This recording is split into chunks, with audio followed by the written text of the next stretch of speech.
प्यारे विद्यार्थियों, मैं शुभम कुमार आप सभी का टेक्निकल क्लासेस के इस यूट्यूब चैनल पे स्वागत करता हूं। विद्यार्थियों, आप सभी पॉलिटेक्निक एंट्रेंस एग्जामिनेशन पास करके पॉलिटेक्निक कॉलेज में प्रवेश ले चुके हैं और अब आप सभी पॉलिटेक्निक, जिसे डिप्लोमा इंजीनियरिंग कहा जाता है, उसके छात्रगण हैं।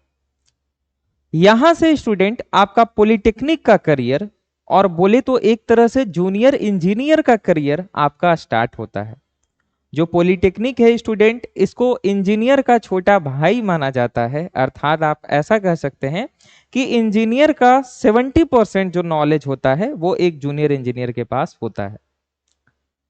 अब यदि हम बात करें इंजीनियरिंग स्टूडेंट्स की, जैसे कि आप लोगों की, तो आज से 3 साल के बाद आप जूनियर इंजीनियर कहलाने के लायक हो जाइएगा।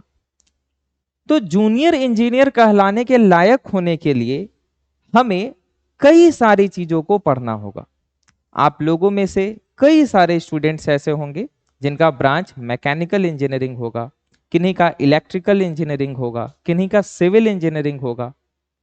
हम सभी अपने अपने क्षेत्र में कई सारे सब्जेक्ट्स को पढ़ेंगे, लेकिन आपको यह भी मालूम होगा कि एक जो इंजीनियर होता है उसको हर फील्ड का नॉलेज होता है।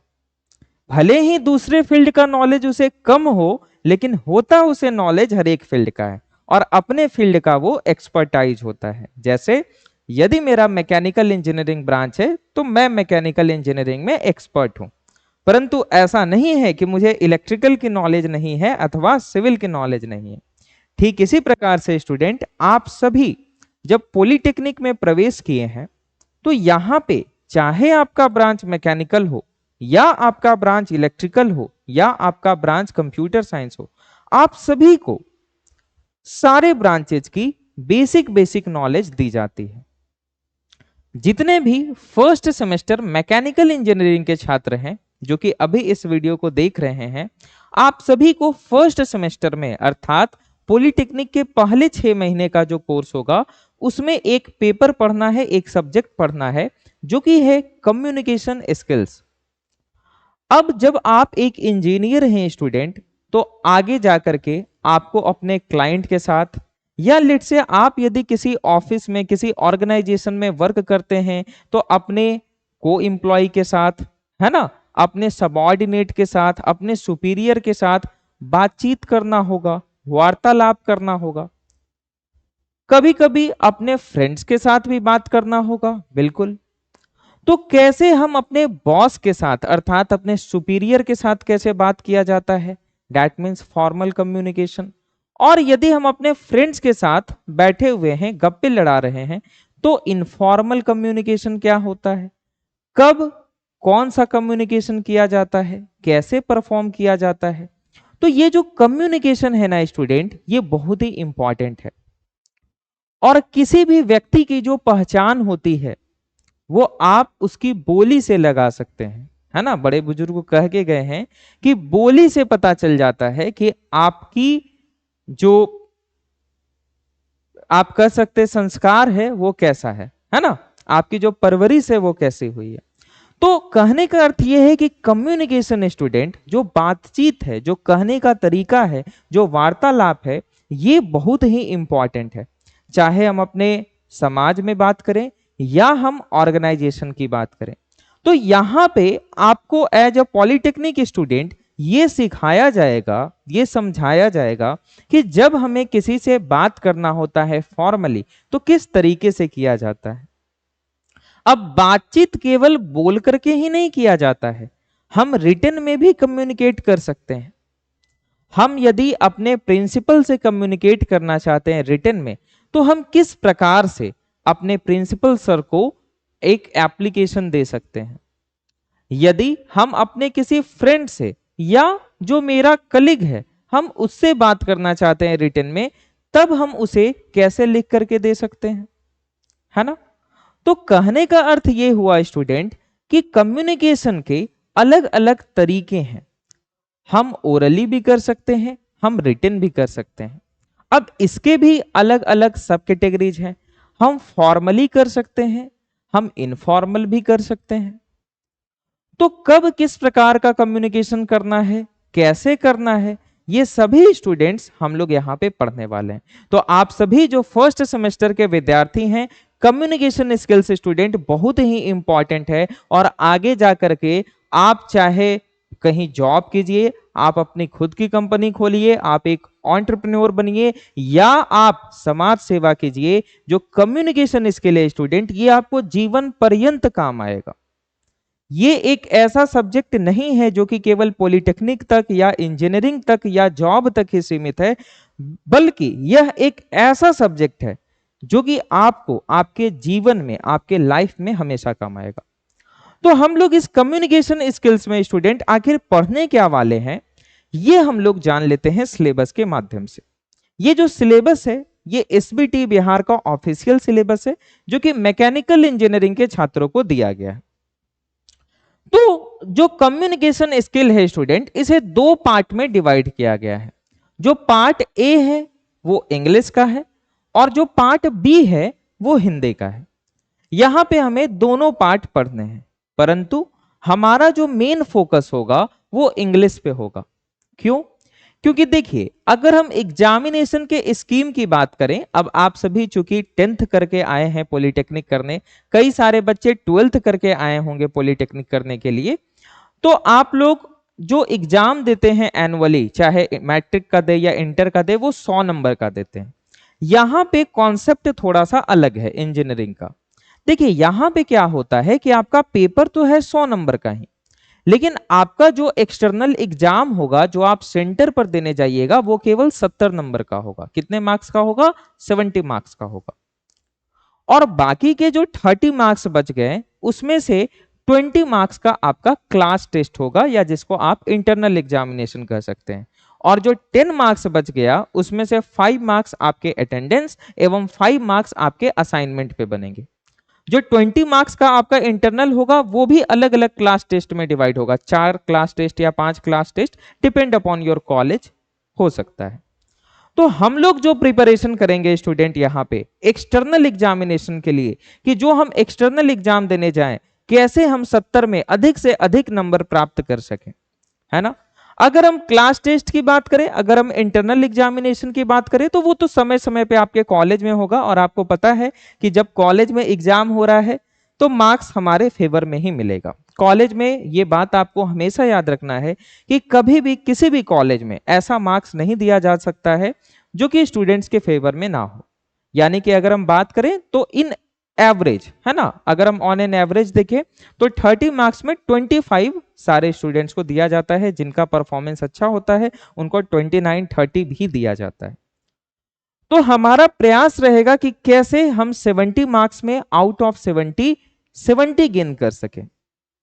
ठीक है, एटलीस्ट 65 तो गेन कर ही सके, है ना, ताकि हमारा सीजीपीए बढ़े, है ना। तो देखिए, जो इंग्लिश का सेक्शन है स्टूडेंट, इससे 50 क्वेश्चन टोटल पूछे जाते हैं एंड सेमेस्टर एग्जामिनेशन में। 50 नंबर के क्वेश्चन पूछे जाते हैं, सॉरी। और बच गया जो आपका हिंदी का पोर्शन, इससे 20 मार्क्स अर्थात 20 नंबर के क्वेश्चन पूछे जाते हैं। तो 50 नंबर इंग्लिश से और 20 नंबर आपके हिंदी से पूछे जाते हैं। ठीक है, तो 50 और 20 टोटल आपका कितना हो गया बालक? 70 हो गया। बात समझ में आ गई? तो आइए अब हम डिस्कस करते हैं कि हमें इसमें पढ़ना क्या क्या है।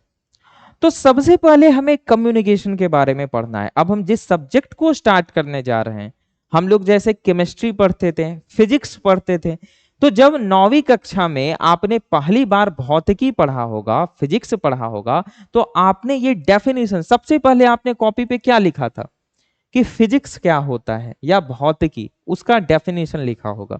तो जब हम किसी भी नए सब्जेक्ट को स्टार्ट करते हैं तो हमें यह जानना आवश्यक होता है कि आखिर वो है क्या।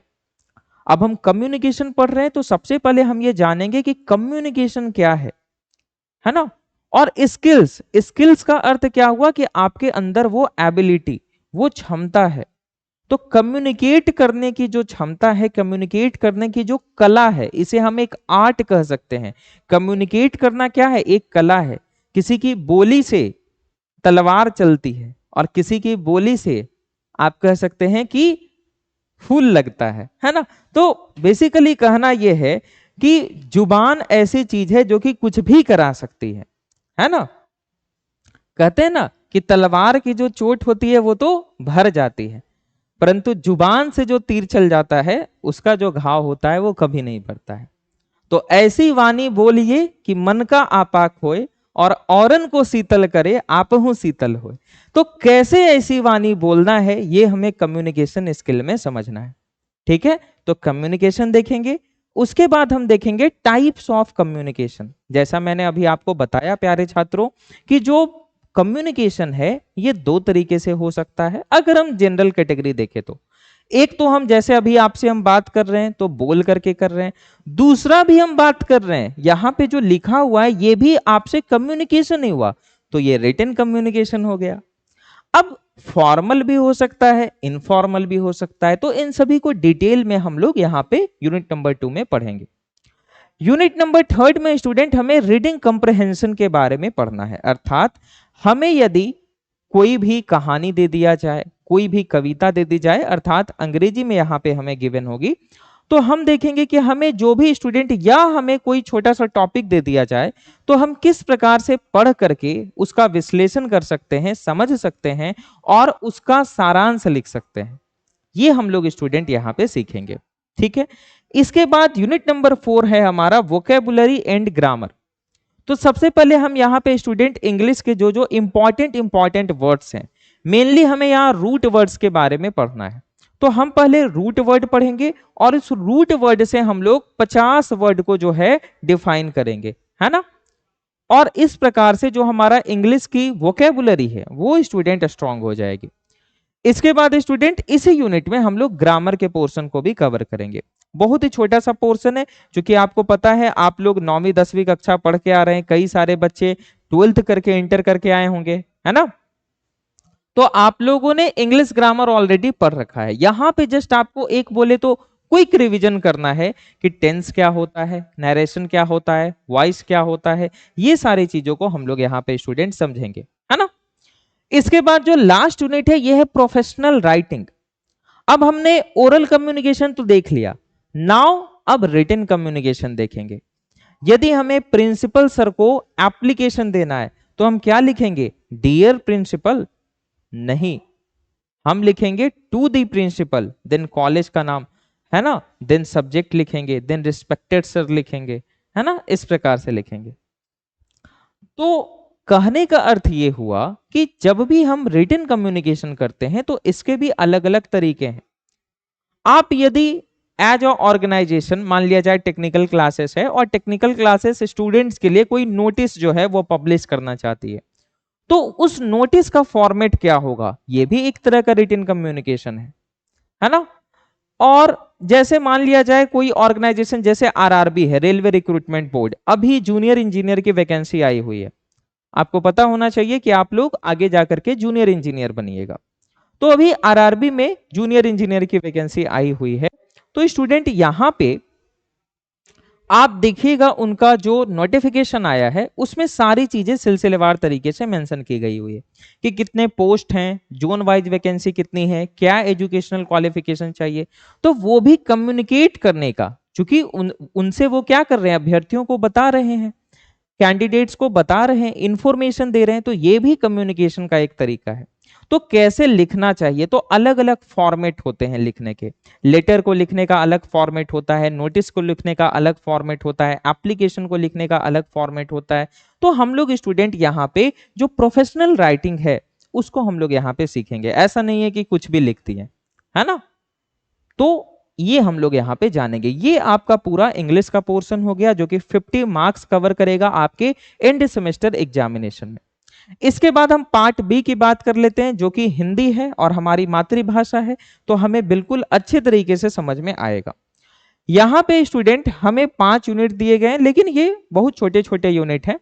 सबसे पहला यूनिट है संप्रेषण सिद्धांत एवं व्यवहार। संप्रेषण अर्थात कम्युनिकेशन, है ना। तो यहाँ पे हमें हिंदी में बेसिकली जानना है कि बेसिकली ये क्या होता है ना, इसके क्या सिद्धांत हैं, किस प्रकार से हम जो है कम्युनिकेशन परफॉर्म करते हैं। दूसरा है व्यावसायिक उत्कृष्टता हेतु व्यवहार कौशल। इसका मतलब क्या हुआ, इसका मतलब हुआ कि जब हम प्रोफेशनल लाइफ में जाते हैं, व्यवसाय अर्थात प्रोफेशनल लाइफ में किसी ऑर्गेनाइजेशन में वर्क कर रहे हैं, है ना, तो किस प्रकार से हमारा जो व्यवहार है वो होना चाहिए, वो हम यहाँ पे जानेंगे। तीसरा है पाठबोध। पाठबोध का मतलब क्या होता है कि यदि हमें कुछ पढ़ने के लिए दे दिया जाए, है ना, यदि हमें एक पाठ दे दिया जाए, कोई कहानी दे दिया जाए, तो उसको पढ़ करके और बोध अर्थात उसको समझने की क्षमता को ही पाठबोध कहा जाता है। तो जैसे मान लिया जाए यहाँ पे मैंने सिलेबस देखा था तो ईदगाह एक दिया हुआ था जो कि मुंशी प्रेमचंद के द्वारा लिखी गई है ना। नमक का दारोगा भी हमें यहाँ पे पढ़ना है, ये भी मुंशी प्रेमचंद के द्वारा है। तो हम लोग स्टूडेंट यहाँ पे बेसिकली पढ़ेंगे इन कहानियों को और समझेंगे इनका अर्थ कि बेसिकली जो लेखक है वो क्या कहना चाहता है इसके माध्यम से। तो ये पाठबोध है। अब यहाँ पे ये आवश्यक नहीं है कि आपको परीक्षा में जो है वो ईदगाह से ही कोई छोटा सा जो है पैराग्राफ उठा करके दे दिया जाएगा, नहीं, किसी दूसरे कहानी, किसी दूसरे लेखक का भी कहानी दिया जा सकता है और आपको बताना होगा कि यहाँ पे लेखक क्या कहना चाहता है। ठीक है। चौथा है शब्दावली एवं व्याकरण, जो कि आपका था स्टूडेंट, यानी जो अंग्रेजी में दिया गया है वही हिंदी में भी दिया गया है।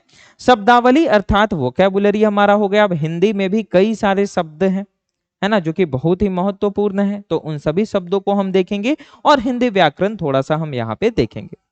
पांचवा है हमारा लेखन कौशल। लेखन कौशल वही हो गया हमारा प्रोफेशनल राइटिंग, जिसमें हम लोग स्टूडेंट पत्र लेखन देखेंगे, है ना, किस प्रकार से आवेदन लिखा जाता है, नोटिस किस प्रकार से जारी किया जाता है, प्रेस विज्ञप्ति क्या होता है ना, विज्ञापन क्या होता है, इन सभी के बारे में स्टूडेंट हम लोग यहाँ पे लेखन कौशल में जानेंगे।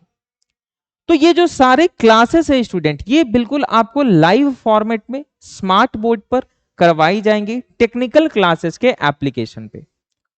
तो इसके लिए आप सभी गूगल प्ले स्टोर पे जाइए और टेक्निकल क्लासेस के ऐप को इंस्टॉल कर लीजिए। अधिक जानकारी के लिए स्टूडेंट आप इस दिए गए कॉन्टेक्ट नंबर पे हमसे व्हाट्सएप के थ्रू या कॉलिंग के थ्रू बातचीत कर सकते हैं। टेक्निकल क्लासेस स्टूडेंट पॉलिटेक्निक का सबसे पुराना और सबसे प्रीमियम इंस्टीट्यूट है, सबसे प्रीमियम कोचिंग इंस्टीट्यूट है, जहां पे सभी सेमेस्टर और एवं सभी ब्रांचेज की तैयारी करवाई जाती है। चाहे आपका ब्रांच कंप्यूटर साइंस हो, सिविल हो, इलेक्ट्रिकल हो, इलेक्ट्रॉनिक्स हो, मैकेनिकल हो, आप किसी भी ब्रांच के छात्रों फर्स्ट सेमेस्टर से लेकर के 6 सेमेस्टर तक की तैयारी यहाँ पे कराई जाती है। तो एक बार जब आप टेक्निकल क्लासेस से जुड़ते हैं तो यहां से बच्चे फिर जॉब लेकर के निकलते हैं, क्योंकि 6 सेमेस्टर के पश्चात यहाँ पे जूनियर इंजीनियर की भी तैयारी करवाई जाती है। ठीक है। तो टेक्निकल क्लासेस के इस कोर्स में आपको सभी कक्षाएं स्मार्ट बोर्ड पर कराई जाएंगी। विशेषज्ञ शिक्षकों द्वारा यहाँ पे पठन पाठन कराया जाता है। स्टूडेंट कम्युनिकेशन स्किल्स के अलावा बाकी के जो सब्जेक्ट्स आपको पढ़ने हैं मैकेनिकल इंजीनियरिंग के बच्चों को, वो स्टूडेंट यहाँ पे आपको पढ़ाया जाएगा। लेक्चर के दौरान चूंकि लाइव क्लास है तो बिल्कुल ऑफलाइन वाला फील आपको दिया जाएगा। आप स्टूडेंट यहाँ पे अपने डाउट्स को पूछ सकते हैं। ठीक है। साथ में स्टूडेंट यदि आप किसी कारणवश लाइव क्लास नहीं कर पाए या मान लिया जाए आप उस टॉपिक को दोबारा से रिवाइज करना चाहते हैं तो आपको रिकॉर्डेड लेक्चर भी प्रोवाइड किया जाता है। क्विक रिवीजन करने के लिए आपको उस लेक्चर का पीडीएफ नोट्स भी प्रोवाइड किया जाता है ताकि आप उससे तुरंत रिवीजन कर सकें और आप अपना नोट्स तैयार कर सकें। एसबीटी सेमेस्टर एग्जाम की तैयारी के लिए स्टूडेंट जब एग्जामिनेशन में 10-15 दिन शेष बचेंगे तो आपको ब्रह्मास्त्र क्लास कराया जाएगा, जिसमें स्टूडेंट जो भी हमने पूरे सेमेस्टर में पढ़ा है उसका क्विक रिवीजन आपको यहाँ पे करवाया जाएगा ब्रह्मास्त्र क्लास में। स्टूडेंट आप हमारे क्लास को मोबाइल फोन में देखने के लिए आप टेक्निकल क्लासेस के ऐप को इंस्टॉल कीजिए, या स्टूडेंट आप हमारे क्लास को लैपटॉप में भी देख सकते हैं। ठीक है। लैपटॉप में देखने के लिए भी एप्लीकेशन अवेलेबल है। ईएमआई पर भी आप स्टूडेंट पेमेंट कर सकते हैं, अर्थात यदि किसी छात्र को पेमेंट का किसी तरह का समस्या है तो आप हमारे इस कांटेक्ट नंबर पे कांटेक्ट करके ईएमआई पर भी पेमेंट की सुविधा अवेल करवा सकते हैं। तो स्टूडेंट अब हम लोग मिलेंगे अपने नेक्स्ट लाइव क्लास में, जहां पे हम लोग स्टार्ट करेंगे यूनिट नंबर 1 जो कि है हमारा स्टूडेंट कम्युनिकेशन, और समझेंगे कि कम्युनिकेशन क्या होता है। तो मिलते हैं स्टूडेंट हम लोग नेक्स्ट लाइव क्लास में। धन्यवाद।